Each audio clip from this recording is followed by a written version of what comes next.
설교 본문을 함께 읽어보도록 할 텐데요. 오늘 설교 본문은 갈라디아서 1장 13절에서 17절이 되겠습니다. 갈라디아서, 그러니까 사도 바울이라는 사람이 첫 번째로 전도 여행을 했던 지역에 개척한 교회들을 향해서 보낸 편지인데요. 그 갈라디아서 1장 13절에서 17절을 다 같이 한 목소리로 함께 읽어보도록 하겠습니다. 내가 이전에 유대교회에 있을 때 행한 일을 너희가 들었거니와 하나님의 교회를 심히 박해하여 멸하고 내가 내 동족 중 여러 연갑자보다 유대교를 지나치게 믿어 내 조상의 전통에 대하여 더욱 열심히 있었으나 그러나 내 어머니의 태로부터 나를 택정하시고 그의 은혜로 나를 부르시니가 그의 아들을 이방에 전하기 위하여 그를 내 속에 나타내시기를 기뻐하셨을 때에 내가 곧 혈육과 의논하지 아니하고 또 나보다 먼저 사도된 자들을 만나려고 예루살렘으로 가지 아니하고 아라비아로 갔다가 다시 다메섹으로 돌아갔노라. 아멘. 조금 길긴 했는데요.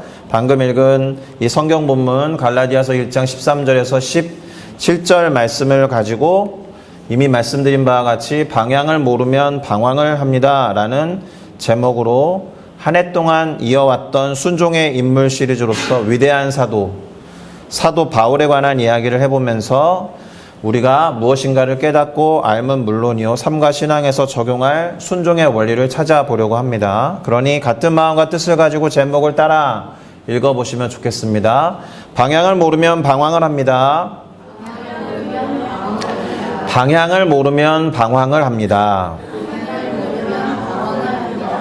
자, 일단 방황이라는 단어를 생각하시면 가장 먼저 어떤 이미지가 떠오르십니까? 저는 청소년 시기가 떠오릅니다.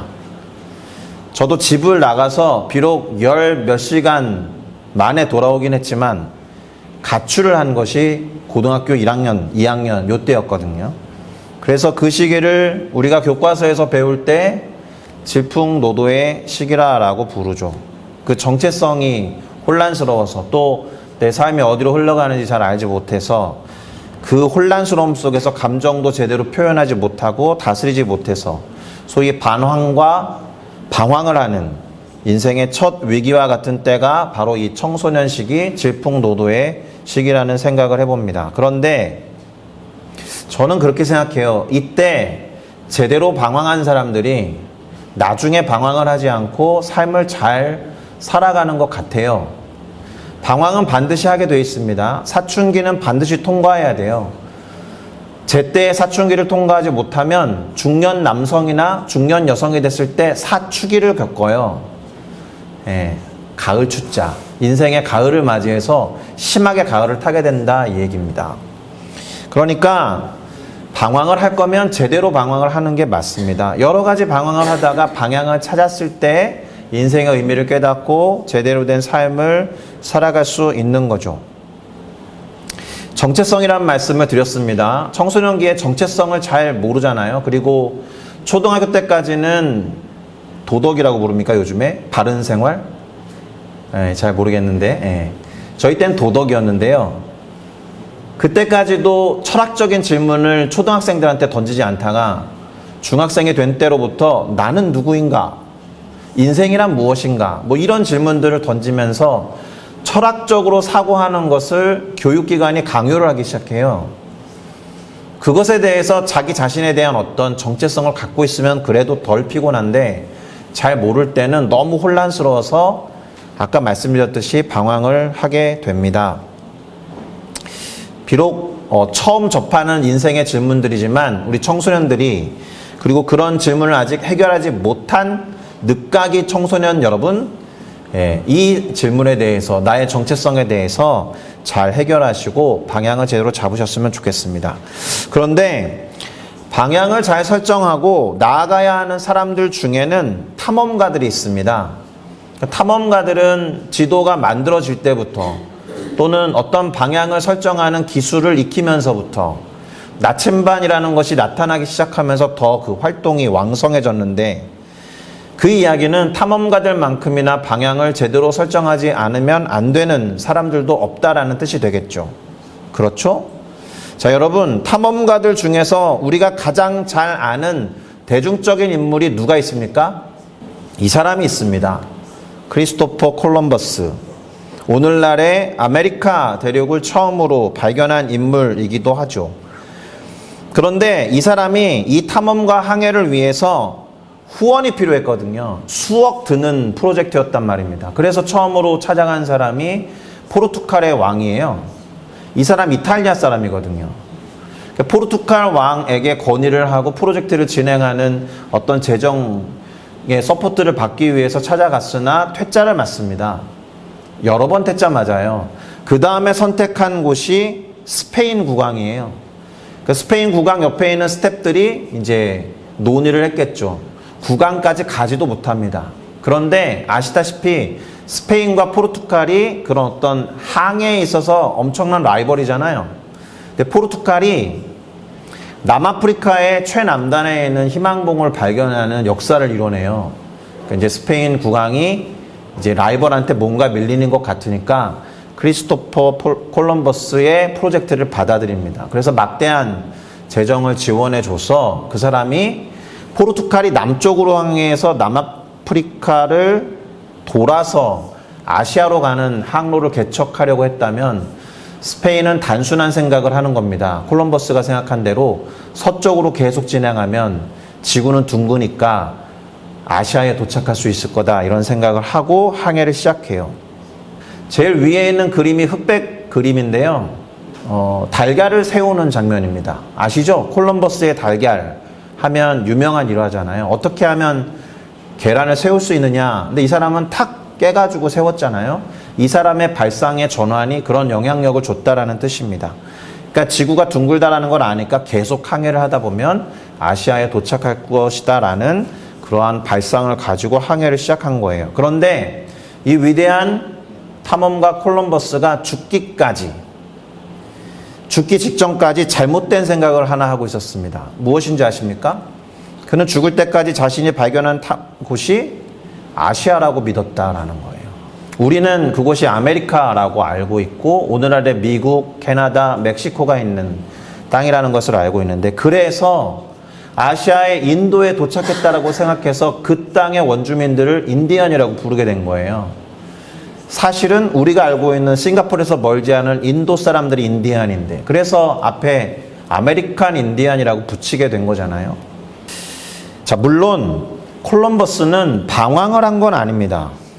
그러나 그의 열정과 열심을 가능하게 했던 당시의 어떤 지구나 항해에 관한 지식과 정보는 다소 잘못된 것이었다라는 점에서 대단한 것 같지만 상당한 아이러니죠. 그가 가지고 있었던 대단히 어떻게 보면 무모한 그 도전과 열심, 그리고 여러 왕들을 찾아가서 후원을 받고자 했던 그런 열정, 그런 것들이 오늘날 많은 이들로 하여금 신대륙의 유익을 누리게 만든 건 인정을 해야 했겠지만 그 사람이 갖고 있었던 지식은 다소 그릇된 것이었다. 방향을 제대로 알지 못했지만 다만 방황이 되지 않게 했다라는 점에서 큰 의미가 있는 것은 맞는 것 같습니다. 이 사람에게서만큼은. 그러나 그럼에도 불구하고 방향을 모를 때 우리는 방황을 한다라는 말을 쉽게 이해할 수 있을 것이고 받아들일 수 있을 거라고 생각해요. 그리고 이때의 방향이라는 것은 반드시 물리적인 방향만을 의미하지 않죠. 성경에도 방향을 몰라서 방황한 사람들의 예가 많이 기록되어 있습니다. 물리적인 방향이 아니다라는 것을 성경이 잘 이야기하고 있는데 가장 대표적인 예는 출애굽, 그러니까 엑소더스 from 에집트 했던 이스라엘 백성들이 광야에서 무려 40년 동안을 방황한 것이 그 예가 될 겁니다. 이 사람들이 방향을 몰랐던 건 아니잖아요. 물리적인 방향을 몰랐던 건 아니에요. 이스라엘 땅, 그 당시에 가나안 땅이 어딘지 몰랐던 것도 아니에요. 정탐도 다녀왔어요. 그런데 이 사람들이 길을 잃었던 것은 물리적인 방향이 아니라 영적인 방향을 제대로 숙지하지 못했기 때문이 아니겠습니까? 하나님의 말씀과 하나님의 약속 그리고 언약이라는 것을 제대로 숙지하지 못하고 인지하지 못하고 붙잡지 못했기 때문에 했던 방황이다라는 겁니다. 이렇게 방향을 모르면 방황을 하게 되는 것 같고요. 방황을 하다 보면 잘 안 보이니까 불만이 쌓여서 나타나는 게 반항인 거예요. 방향, 방황, 반항. 이스라엘 백성 안에서 잘 볼 수 있는 예가 될 겁니다. 자, 오늘 우리가 살펴볼 순종의 인물로서의 이 사도 바울도 방향을 모르는 상태에서 잘못된 방향으로의 열심과 열정을 발휘한 인물이라고 할 수 있습니다. 그가 어떻게 엉뚱한 방향으로 가서 열심히 잘못된 열정을 발휘했는지 오늘 이미 읽어본 설교 본문 갈라디아서 1장 13절과 14절이 바울 자신의 목소리로 이렇게 이야기하고 있습니다. 내가 이전에 유대교에 있을 때 행한 일을 당신들은 들었을 겁니다. 하나님의 교회를 심하게 박해하고 멸하고자 했음은 물론이요. 내가 나의 동족 연갑자, 그러니까 나보다 나이가 많고 연로한 분들보다 유대교에 오랜 생활을 했던 사람들보다 유대교를 지나치게 믿어서 열심히 믿어서 열정적으로 믿어서 그 열정과 열심으로 내 조상의 전통을 잘 지키려고 하다 보니 그런 일을 했다라는 것을 들어서 아실 겁니다. 자, 주님의 진리와 복음이 아니라 조상들의 전통이나 관습, 그 잘못된 방향으로 인해서 이 사도 바울의 열심은 그릇된 열심이 되었다라는 거예요. 많은 크리스천들과 하나님의 교회를 핍박하고 박해하는 일을 대단히 열심히 했다라는 거예요. 다시 말해서 복음과 진리라고 하는 제대로 된 영적인 방향을 몰랐을 때 바울은 열심히 그것을 향해 가던 이들을 핍박하고 박해하면서 잘못을 저질렀다라고 지금 말하고 있는 겁니다. 그것도 그가 가졌던 열심과 열정으로 최선을 다해서 그답게 아주 성실하게 박해를 일삼았다. 그런데 제목과 관련해서 말씀드리면 그것이 방황이었다라는 거죠. 그릇된 방향을 향한 열정과 열심이었기 때문에. 그러니 바울이 제대로 방향을 설정하지 않으면 안 되었던 거죠. 그렇게 엉뚱한 열심과 열정을 바라는 바울을 보다 못한 하나님께서 그에게 바른 방향을 설정해 주시고자 하셨다라는 거예요. 바로 예수 그리스도를 만나게 하신 겁니다. 자, 그러면 예수 그리스도라고 하는 제대로 된 방향, 복음과 진리라고 하는 정확한 방향을 이 사람이 알아차렸을 때 그렇게나 열심히 방황하던 바울이 어떻게 했는지 살펴볼 필요가 있어요. 오늘 설교 본문의 나머지 뒷부분 갈라디아서 1장 15절부터 17절을 한번 살펴보겠습니다. 자, 그렇게 방황을 하던 바울이 그러나 내 어머니의 태로부터 나를 선택하시고 그의 은혜로 나를 부르신 이 누구예요? 하나님이죠. 하나님께서 그의 아들 곧 예수 그리스도를 이방 유대인이 아닌 이방 민족에게 전하게 하기 위하여 그 예수를 내 안에 나타내시기를 또는 드러내시기를 기뻐하셨을 때, 이 말은 사도 바울로 하여금 예수를 만날 수 있게 해주셨을 때 그런 뜻이죠. 내가 그 예수님을 만난 다음에 혈육, 친척, 지인, 가족들과 의논하지 아니하였고 또는 나보다 먼저 사도가 된 자들을 만나기 위해서 예루살렘으로도 가지 아니하였고 그곳보다 남쪽에 있었던 더 많이 떨어져 있었던 광야와 같은 아라비아로 갔다가 그저 다시 돌이켜서 다마스커스로 돌아갔다라는 거예요. 자, 하나님이 보여주신 예수 그리스도라는 제대로 된 방향을 깨닫고 난 뒤에 바울은 그의 정체성과 사명을 깨닫게 됩니다. 우리가 읽어본 구절에서 중요한 단어들이 최소 3개 정도 나왔는데요. 택정, 선택하고 정하셨다라는 뜻이고요. 은혜, 그것이 하나님의 강권적인 선물과 같은 것이었다. 왜냐하면 사도 바울을 선택할 만한 이유가 하나도 없거든요. 그 사람 방향이 잘못된 열정과 열심을 보여서 크리스찬들을 핍박하고 교회를 박해하던 인물이었으니까 그 사람을 선택할 이유가 전혀 없다라는 것은 그 사람을 선택한 이유가 하나님의 전적인 은혜였다라는 뜻이 되는 겁니다. 그리고 그분을 사도 바울 형님을 부르셨다라는 거예요. 이 세 단어를 기억할 필요가 있겠습니다. 사실은 애초부터 주어진 방향이 잘못된 건 아니었어요. 그가 어머니의 태중에서부터 선택을 받아서 태어났다라고 기록하고 있으니까. 다만 당시의 종교적인 관습과 전통이 하나님이 원하시는 방향으로 사람들을 인도한 것이 아니라 그릇된 방향으로 왜곡시키고 틀어버렸기 때문에 그렇게 된 거예요.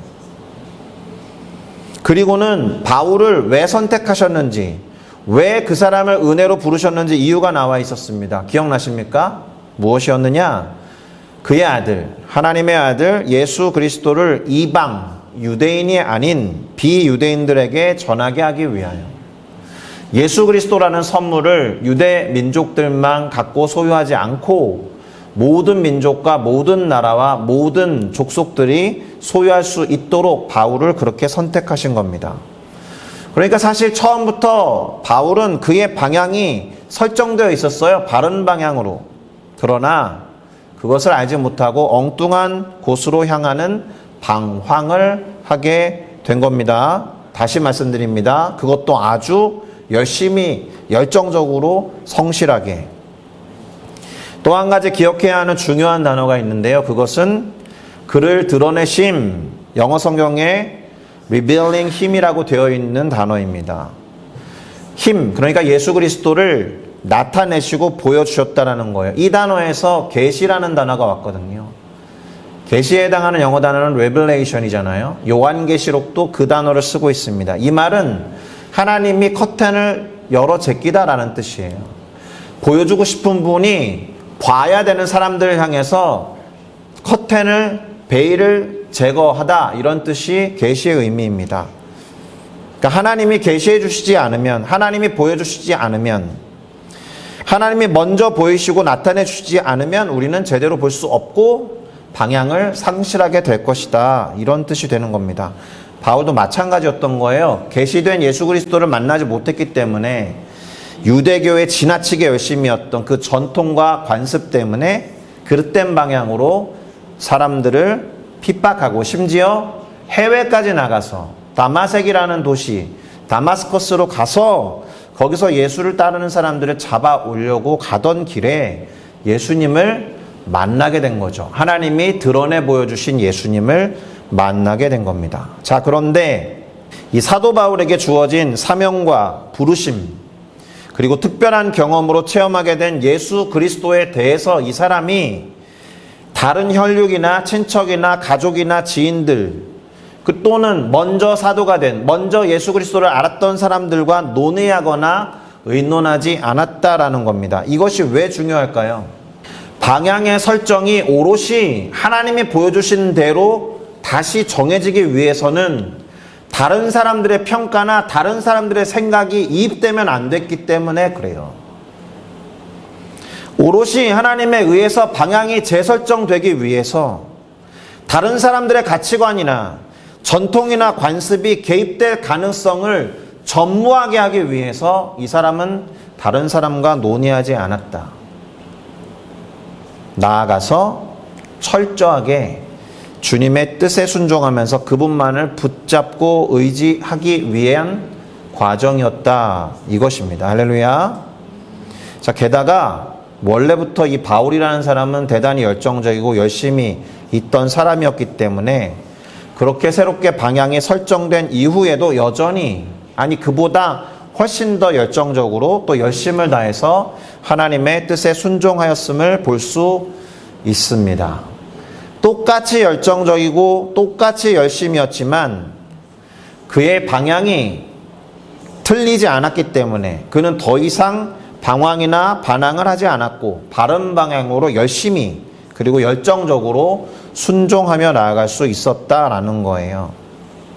자, 그런 측면에서 볼 때 이와 같은 바울의 나중 열정과 나중 열심은 처음에 잘못되었던 열정이나 처음에 잘못됐던 열심이나 방황과는 확연하게 다른 순종이었다라는 것을 우리는 알아야 한다라는 겁니다. 이 바울이 보여줬던 두 가지 열정과 열심 그리고 순종은 처음과 나중이 극명하게 달라졌다. 이유가 뭐라는 거예요? 방향 때문에 그렇다라는 거예요. 자, 오늘 우리의 이 탐색 작업이 또 말씀을 살펴보는 것에 있어서 이 부분이 대단히 중요해요. 방향을 설정하는 것. 더 이상 방황하지 않고 확실하게 정한 방향으로 최선을 다해서 열정적으로 나아간 바울이 어떻게 고백했는지 들어보시겠습니까? 그는 전도 여행을 다니면서 복음을 전하고 예루살렘으로 돌아갈 때 무려 이와 같은 고백을 해요. 내가 달려갈 길과 주 예수로부터 받았던 그 사명, 곧 하나님의 은혜의 복음을, 이 좋은 소식을 전하고 증언하는 일을 마치려는 과정 속에서는 나의 생명조차 조금 더 귀한 것으로 여기지 아니할 것이다. 이 사도행전 20장 24절 이 고백은 방향이 확실히 정해진 바울의 열정과 열심과 헌신과 순종의 절대치를 보여주는 고백이다라는 겁니다. 대단히 집중되어 있고 초점과 관심이 맞춰져 있는 제대로 된 방향 설정의 삶을 잘 보여주고 있다라는 겁니다. 할렐루야. 자, 우리도 어떤 일이 바른 일이고 그것이 의미와 가치 있는 일일 때 희생이라는 것을 서슴없이 합니다. 사도 바울처럼 기꺼이 목숨을 거는 사람들도 있죠. 또는 그 정도까지는 아니다 하더라도 기꺼이 시간을 사용하기도 하고 기꺼이 재정과 물질을 흘려보내기도 하고 기꺼이 열정과 에너지를 사용하는 것을 볼 수 있습니다. 오늘 청년부가 헌금송을 합니다. 아주 이례적인 일입니다. 제가 이 교회에 와서 청년들을 케어하기 시작한 지 담임 기간을 제외해도 4년이 되고 6년째 사역을 하고 있는데 청년부끼리 스스로 결정해서 스스로 연습해서 헌금송을 올려드리는 걸 처음 보는 것 같아요. 토요일마다 모여서 3-4시간씩 연습했어요. 그 노력을 이따가 하는 퍼포먼스의 질로 판단하지는 말아주시기를. 열심이 중요한 것이고 열정이 중요한 것이고 적어도 이 친구들의 방향이 옳았다. 엄청난 헌신과 시간과 노력과 에너지와 은사와 달란트를 들여서 하나님을 영화롭게 하겠다. 남들은 크리스마스 이브라는 그 설레이는 어떤 시간들을 생각하고 막 언제 뭐 하면서 즐길까 이런 생각을 할 때 이 친구들은 크리스마스 이브 주일날 12시 언저리에 이 단위에서 우리 성도님들과 함께 즐겁게 찬양할 것을 그리고 바라보고 그 방향에 초점을 두고 모든 열정과 열심을 다했다. 그럴 수 있다라는 거예요. 우리가 방향만 잘 맞고 그리고 그것의 의미가 어떠한지를 안다면. 자, 이렇게 열심과 열정을 바라는 이들의 특징이 있습니다. 견눈질하지 않아요. 적어도 이 친구들이 토요일날 그 시간을 정해놓고 그때 딴 것을 하지는 않았습니다. 다른 일에다가 쓸데없는 에너지를 낭비하지 않는다라는 거예요. 바울도 그랬어요. 그는 오늘 우리가 읽은 설교 본문이 기록된 갈라디아서 1장 10절에서 이렇게 말합니다. 이제 내가 사람들에게 좋게 하랴 하나님께 좋게 하랴 사람들에게 기쁨을 구하랴 내가 지금까지 사람들의 기쁨을 구하였다라면 그리스도의 종이 아니니라. 아멘. 제대로 방향이 설정이 되고 그 방향으로 나아가는 데에 성실하게 임했던 바울이었기 때문에 그의 열정과 열심을 하나님을 위해서 복음을 전하는 일에 올인했던 겁니다. 청년부의 열심과 열정도 그런데 앞에 보세요. 꽃장식도 아무도 생각하지 않을 때 우리 최원희 집사님은 수시간 아마 엄청난 시간을 구상하고 생각하면서 꽃을 사러 갔다가 와서 꾸며서 제가 알거든요. 청년들이 어저께 연습을 다 하고 돌아간 밤늦은 시간에 두 분이 조용히 이걸 갖다 놓고 가셨다는 것을 제가 알아요. 여러분, 제가 교회에서 돌아가는 일을 다 보고 있습니다. 제가 여기저기 카메라를 제가 아는 게 중요한 것이 아니라 하나님께서 안 보시는 것 같은데 다 보고 계시면서 칭찬하시고 혹시라도 우리가 잘못된 방향으로 열심과 열정을 향해서 간다고 한다면 방향을 수정해서 제대로 된 열정과 열심으로 우리를 인도하실 거라고 믿습니다. 할렐루야.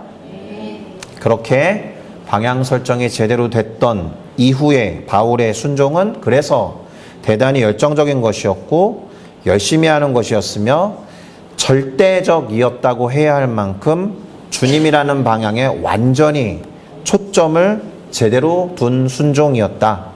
할렐루야. 자, 오늘 설교 제목이 무엇이었습니까? 방향을 모르면 방황을 한다는 것이었습니다. 사랑하는 싱가포르 순복음교회 성도 여러분, 방향을 제대로 정하셨습니까? 그렇게 1년을 정한 방향에 따라 달려오셨을까요? 그래서 우리의 열정과 열심이 헛된 것이 아니다라는 것을 믿고 계십니까? 그런 줄로 믿습니다. 남은 일주일 그런 시간으로 점검하시고 돌아보시면서 역시나 바른 방향을 향해 가주시겠습니까? 하나님의 뜻을 구하면서 적어도 이제 남은 일주일만큼은 혈육이나 골친이나 지인들이나 가족들과 상의하는 것은 좀 나중에 하시더라도 하나님과 독대하시고 제대로 방향을 설정하고 그것이 기준이 되도록 내년을 설계해 보시겠습니까? 그렇게 방향을 다시 정하고 열심과 열정을 다해서 성실하게 최선을 다해서 나아가는 우리 모두가 되어야 할 것입니다. 할렐루야. 정리를 간단하게 해봅니다. 바울은 방향이 잘못되었을 뿐이지 우리가 기억해야 되는 것은 그 사람은 원래 열정적이고 열심히 있는 사람이었다. 하나님이 뭘 놓치지 않으셨느냐 하면 이 사람의 열정과 열심을 놓치지 않으셨다라는 거예요. 방향만 바꿔주면 엄청난 결과와 성과를 낼 것을 아셨기 때문에 우리가 사도 바울에게 얼마나 의지되어 있는 종교를 갖고 있는지 아셔야 합니다.